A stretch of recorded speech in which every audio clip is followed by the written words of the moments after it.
Gulbarga city में Lok Sabha election 2024 के चलते इस्लामाबाद कॉलोनी के मस्जिद ज़ुबैर के ग्राउंड में जमायतुल कुरैश बकर खसाब की जानिब से एक पब्लिक मीटिंग मुनक़्क़िद हुई, जहां पर अब्दुल समद कुरैशी जो कि सदर हैं और अब्दुल रऊफ़ कुरैशी तमिलगढ़ और ज़िले भर से जमायतुल कुरैश बकर खसाब की बिरादरी के हज़रात ने यह ऐलान किया कि इस बार लोकसभा इलेक्शन 2024 में गुलबर्गा लोकसभा कॉन्स्टिट्यूंसी के कांग्रेस पार्टी के उम्मीदवार श्री राधाकृष्ण दोडमनी जी को सपोर्ट करेंगे कहा।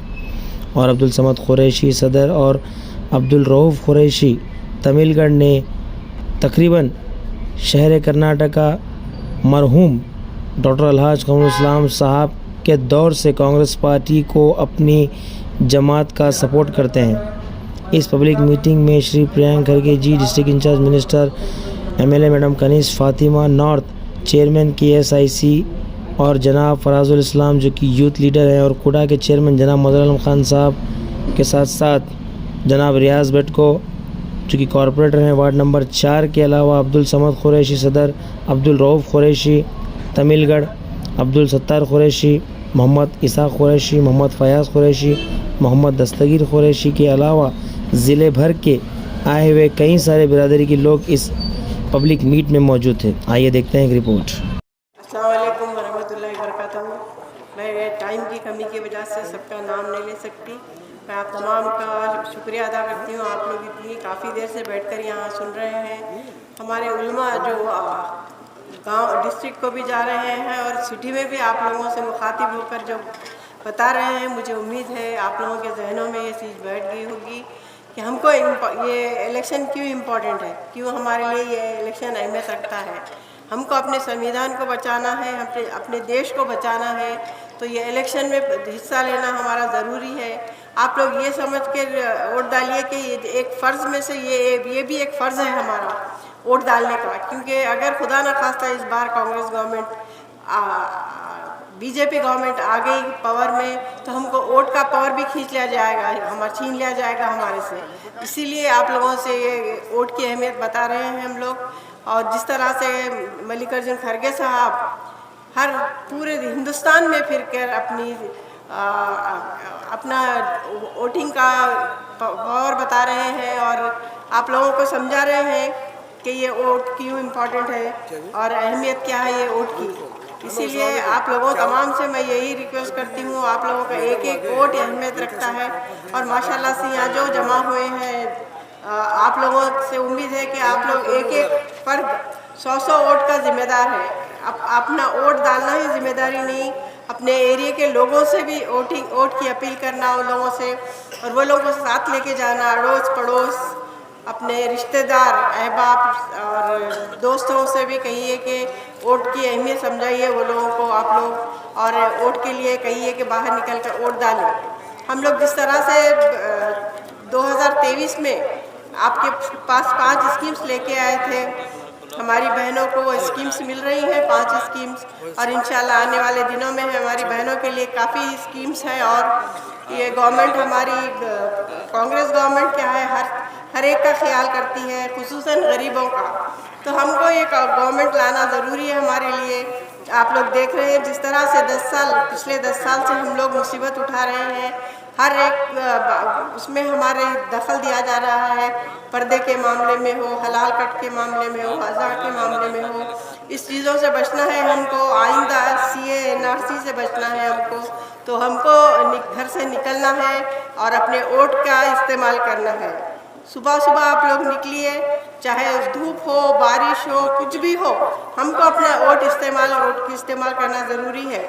मुझे उम्मीद है क्योंकि इस बार लोगों में काफ़ी शऊर आ चुका है वोटों का, और जहाँ भी देखो काफ़ी पब्लिक जमा हो रही है और लोगों में शऊर आ चुका है कि इलेक्शन की और ये वोट की क्या अहमियत है। अब हमारे जो कैंडिडेट हैं राधाकृष्ण साहब बहुत ही सीधे साधे इंसान हैं, आप लोगों को कभी भी मिल सकते हैं आप लोगों से और काम भी करा सकते हैं आप लोग जानते हैं। और जनाब मल्लिकार्जुन खड़गे साहब के दामाद हैं और कई सालों से उनके साथ रह चुके हैं, उनको काफ़ी एक्सपीरियंस है और हर इलेक्शन में उन्होंने सबको सपोर्ट किया है, चाहे वो MLA इलेक्शन हो, चाहे MP इलेक्शन हो। आपने बहुत सपोर्ट किया है सबको। इसीलिए अब आप लोगों का भी फ़र्ज़ बनता है, फर्स्ट टाइम उन्होंने इलेक्शन में आए हैं तो हम सबका फ़र्ज़ बनता है कि हम राधा कृष्ण साहब को जिता कर लाए हैं और आने वाले दिनों में डेवलपमेंट काफ़ी होगा। पिछले 10 साल से, पिछले 5 साल से कोई कुछ भी डेवलपमेंट नहीं हुआ। आप लोगों ने, मैं समझती हूँ, MP का चेहरा सिर्फ पेपरों में या व्हाट्सएप पे देखा होगा, कभी किसी के बीच में आए ना कोई काम किए। तो इसीलिए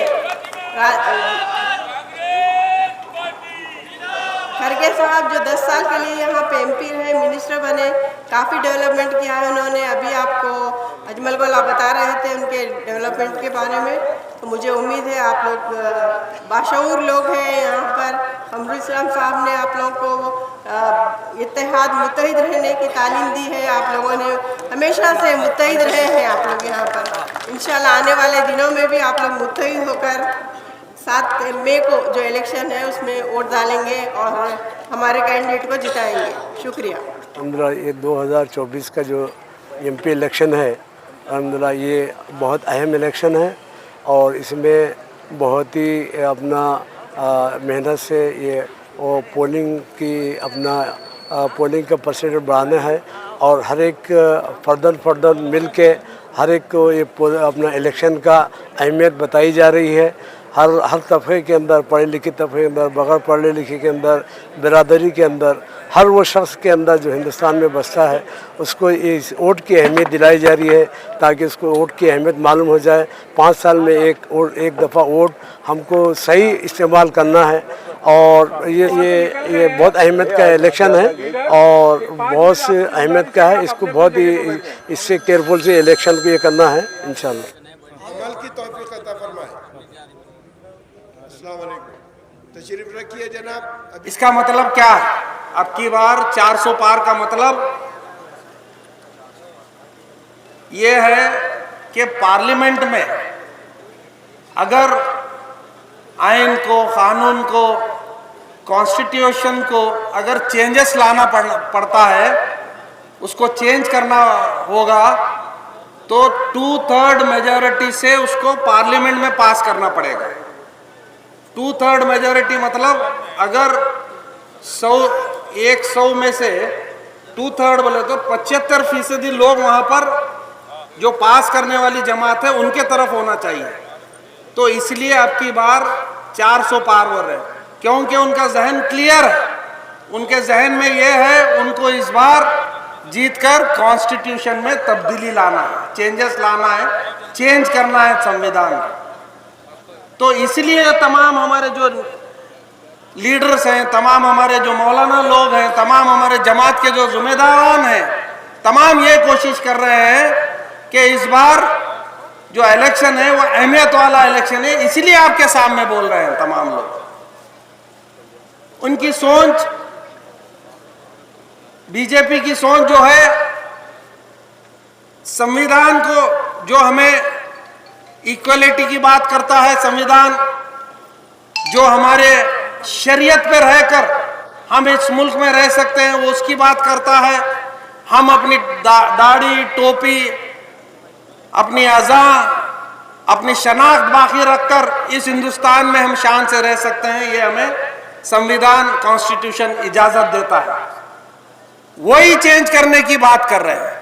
ये सिर्फ हमारे लिए नहीं है कॉन्स्टिट्यूशन चेंज हो रहा है, तो ये तमाम वो जमातें जो पसमंदा है, जो एकदम गरीब से गरीब, जो डॉन ट्रॉडन, जो सबसे गरीब जमात, जो सबसे गरीब कौम है, उन तमाम लोगों को इसका असर होगा।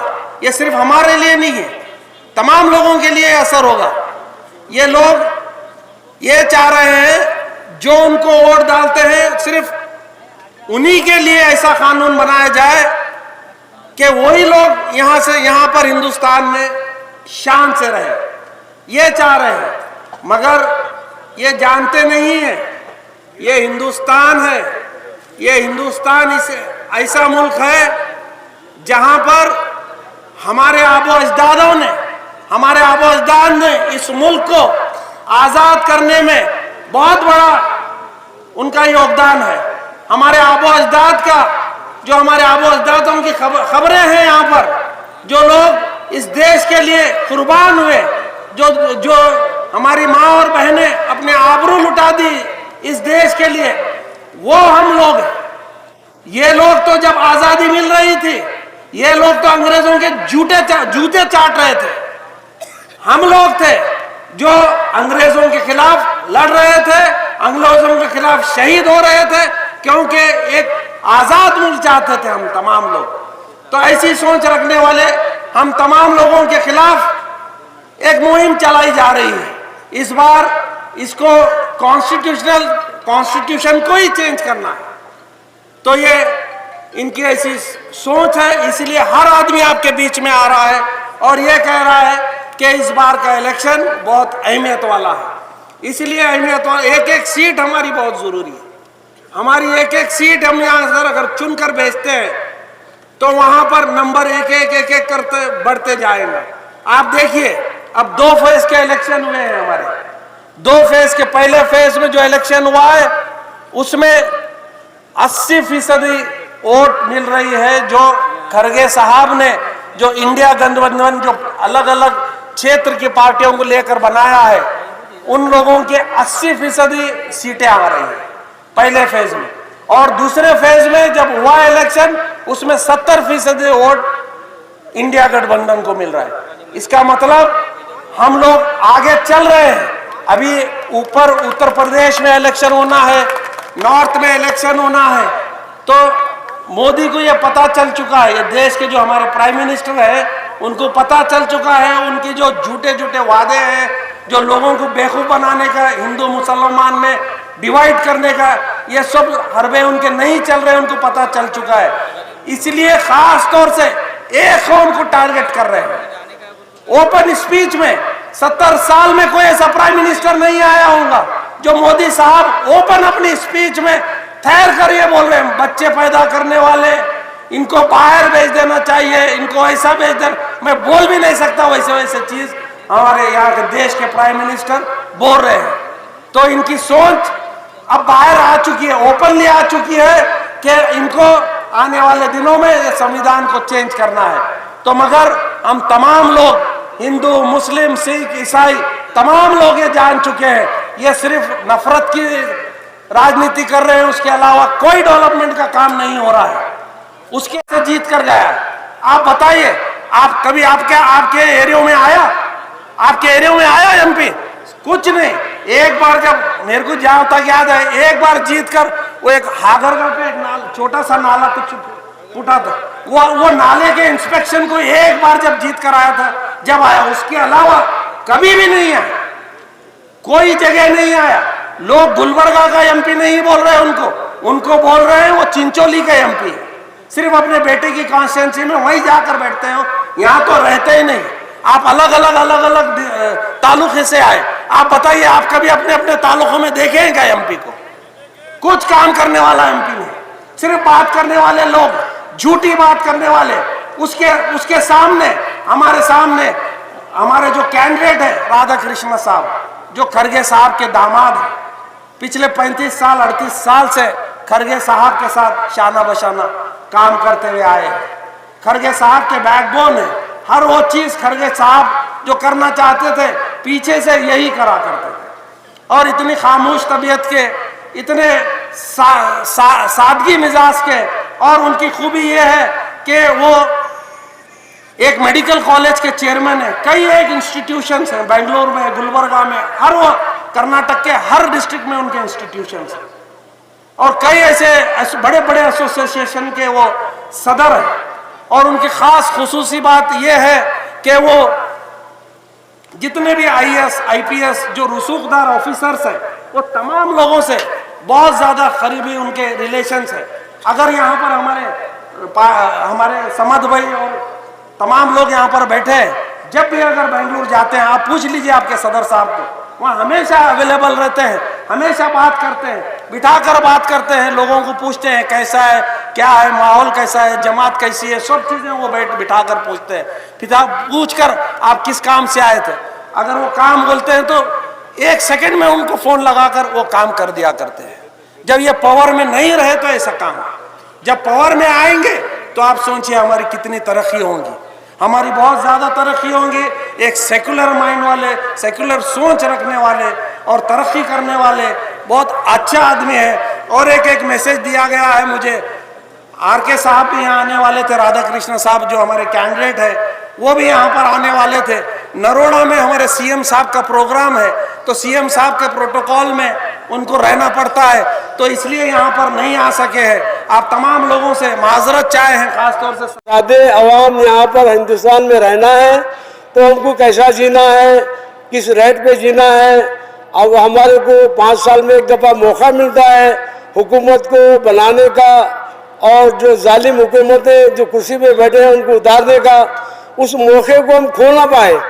और ये फिक्र के जैसा हम समझते हैं, मैं मेरी नज़र समझता हूँ, जैसा 5 नमाजें फ़र्ज है, उसके बाद 6ठा ये वोट की गवाही देना वैसा फ़र्ज है।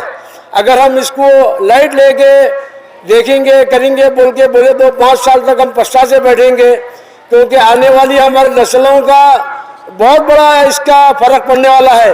तालीमी मैदान में हो, कहीं कोई भी मैदान में हो, यहाँ तक के पुलिस डिपार्टमेंट में हो, एक मामूली से मामूली एक कांस्टेबल भी हमको हिरासत में लेके कहीं भी एक नया कानून पास किया। परसों सुप्रीम कोर्ट के एक वकील से गुफ्तगू हुई, उन्होंने कहा कि आने वाले दौर में कानून पास किए हैं कि भाई अगर कोई भी